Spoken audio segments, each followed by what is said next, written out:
close till I get up. Time is barely on our side.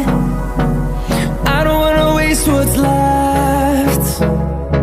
The storms we chase are leading us, and love is all we'll ever trust. Yeah, no, I don't wanna waste what's left. Heart on fire, set my heart afire.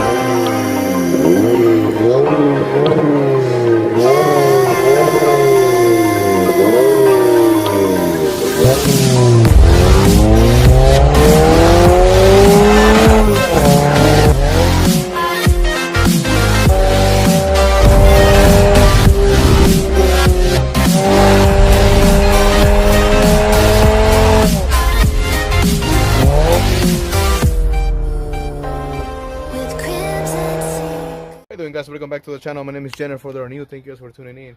For those who are new, please consider subscribing to the channel, guys, because today we're actually going to be talking a little different about the car. It's 5 things you need to know about your Camry, things that I actually learned along the way. Maybe I should have read the manual. I was just talking to my cousin right now. Anywho, so I was just talking to my cousin about this. We're going to start with the first thing that I just learned just a couple days. You guys probably don't know about this. If you guys got the XCC, or at least the smart key with the Camry, you guys probably, when you guys get the car, there's a Toyota subscription that you guys can pay, whatever, so you can turn on your car. It'll show you I believe it was all the information about your car, how the gas tank and everything.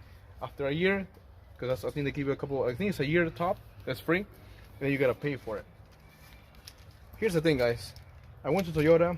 I'm not gonna say which one. I don't know if they know. I don't know. I really wish I could go and talk to them in person again, but I'm not gonna waste my time. Let's hope so. I'm like, what happened there? 1, 2. There we go. And it should go. There you go. And you let go. Car's automatically turns on, and the engine will turn on. So this is free. If you have the fully uploaded smart key, it should work with any Camry. I'm not sure about Avalons. I'm not sure about the other cars, but at least with the Toyota Camry, that's the thing. This is the first thing you need to know. Your smart key does work. One of the things though, so even if you're in your house and you're trying to do this just to get the engine warm up, you know, if you left the AC on, whatever, you can still do it without, you know, being afraid that somebody's gonna steal it. Because once you go in your car and you open it, the engine turns off automatically. So that's a good thing about this. All right, that's the first thing.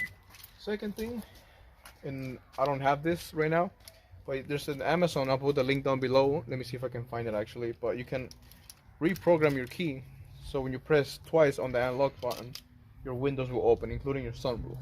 So it's one of the things that's really cool about this.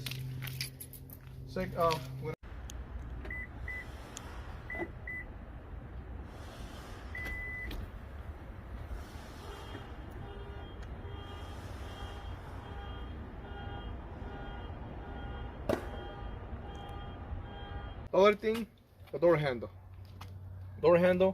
When you press the door handle inside here, unlock the button, and then the little sensor there to lock. That's also one of the things that people don't know. Unlock, and then the lock. Not just the driver's side, but also the passenger side. And I think I mentioned this on my previous video, which I review, and I really gotta start being myself on the video, because I feel like I'm very serious in my video for some reason. I guess since I'm trying to explain step by step on installations, try to be serious about it. I should really just be myself, guys. I must start doing that. But the passenger seat, with the custom tuning handles, you're still able to unlock it and still able to lock it. So it's not that thick, so you're still able to lock it.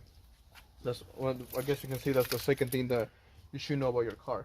Third thing you should know, guys, and this is based on the smart key, is that just in case your battery is out, you can't open your keys, you can't open your door, I'm sorry. It's a little click right here, guys. Press that, and you have the key. So you can still go in the driver's side and still go to your car. We're not gonna do that right now because my alarm is on, but you can still do that. This is one of the things that people don't know.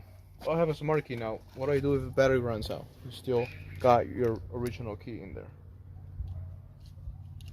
Clicks in. Alright, guys.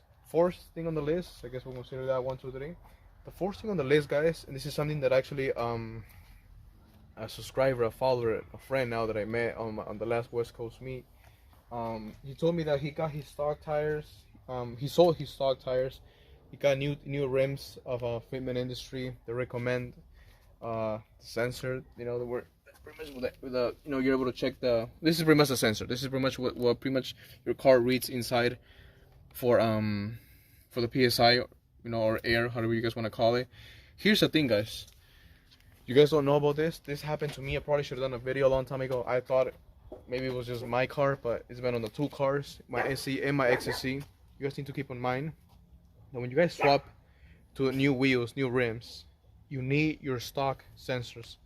Because even if I went from 19s to 18s to 20s on my SE, the red rims that you guys probably remember on my first couple of videos, they were 20s, and the SE has 18s. And I transferred the stock sensors. You know, it's an extra, you know, payment, whatever you have to do to the guy who's, you know, doing the whole tire, whatever rims. They take it off, they put it in, and no issues whatsoever. Now he's having some issues right now because the sensors, you know, don't read. I know you can recalibrate them, but I think much cheaper is to take the stock sensors out, put them in the new rims, and it's golden. It's simple things. Instead of paying the recalibration, because I know it's a bit more pricey. Unless, you know, you got someone that's gonna hook you up, record it though. All right, guys. It's your little dog over there. That's a neighbor's dog. Last thing, I guess we're gonna be talking about the inside really fast. All right, guys.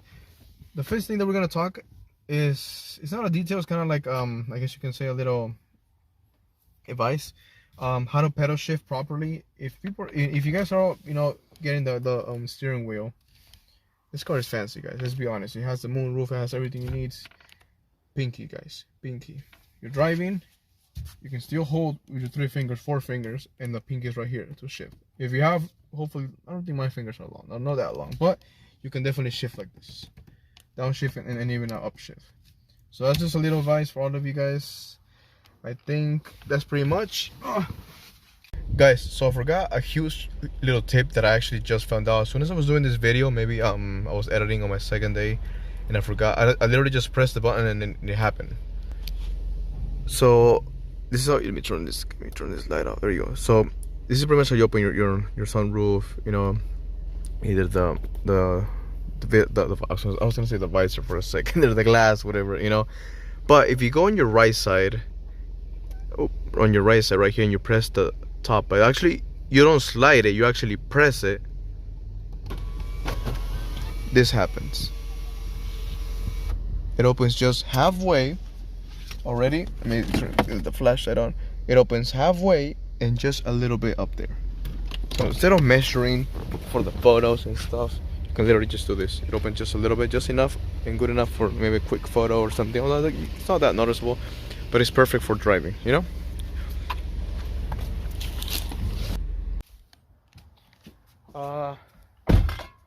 If you guys got any questions, anything, just drop a comment down below and let me know on my Instagram page if you guys got any questions. I think that's pretty much it. We do have, I hope you guys know, the line departure, I think it is, which is right here inside the car. You guys probably should know that. Whoever takes the bumper out and in. So this car knows pretty much when you're already, it's inside the thing. It's, when you guys already know when you're already, you know, trying to change lanes or you're going over a lane, the car will beep. That's one of the things that the sensors are inside. So this car will know. You know, we have smart cars. You know, all the cars nowadays are like that. You get the front sensor. I know I talked about this, but I'm gonna say it again. Big shout out to Mike Martin for this, because the front decal, you know, the one that he sells, there's no issues whatsoever on the sensor. The no light up will go on the dashboard, so keep that in mind. If you guys wrap it in any other place, you might get some issues. I know there's people that had that before. Before we wrap up this video though, guys, I'm gonna tell you guys a little something. For those that have the base, the box, you know, the freaking, you know, coffin in the back, you know, with the whole vibration, the car will vibrate because of the license frame, and because right here there's a little, where is it, right here, there's a little metal because of plastic, so it's kind of vibrate when you guys have that full blast and stuff. So what you guys could do, this is what actually a friend Tram did. I'll put his IG down below. He has a unless he has like one of a kind build. You put some 3M tape, stick it in, some paper in between here. I think I mentioned this on my previous video, and pretty much prevents the noise. So when your car's, you know, they're full blast, it won't have that issue. Alright guys, well, it's getting night outside. I just got off work. Like I said, I'm trying to make as much videos as possible. We're gonna have some reviews coming in too. I know I talked about this. My car has literally been over a year with most things that I've done, you know, so it's been over a year with most things, so we're gonna be doing reviews on that. Anywho guys, like I said, any questions, just drop a comment down below. Let me know in the comments guys, on my IG, if I don't get back to you guys. And you know, but huge shout out to my little brother for always helping me out. Alright guys, like I always say, it's not just about the car, so stay sexy. Till next time. I know, I said on the title 5 things you need to know, and I went to like I think almost 10. It's things guys, I did this video about a week ago. It's literally things that I just either found out this week, so decided to add it on the video. I found a video on when you unlock your smart key and you can open the windows and everything by pressing the unlock button twice. So things that, you know, I added a couple things there, a couple tips too, so you know. I want to give a huge shout out to my homie Backed XSC, who is IG down below here. He's the one to help me out with the tips. He actually he's a, how do you say this, an electronic geek based on the Camry, and not just on the Camry but also in other cars. He does installations based on electronic, like the steering wheel, the underglow, these type of things on the smart key, which is, I think, is pretty cool. You know, if you guys have any questions, you should let him know if you got any questions. Other than that, guys, we are gonna be doing a proper video, little walkthrough on the BMW M3, the new BMW M3. I know you guys got a lot of questions, a lot of messages on Instagram going on, and all I can say is just stay tuned, guys. All right, fam. Share this video, guys, to anybody that needs it. You know, a lot of people have their Camrys for quite a while, or they're just jumping into the game and into the Camry fam. So share the video, you know, share the love so people can know, share the knowledge with people, share this video so they can know these little tips, so you can just know, you know. I'm pretty sure everybody will appreciate, you know, this. I was in that position at one time when I didn't know, and you know, now that I do YouTube videos, I help people out with these type of things, you know. All right, guys, remember, I think I said this before already, so we're just gonna finish the video by saying don't forget to like, comment, subscribe, and share this video, guys. Until next time.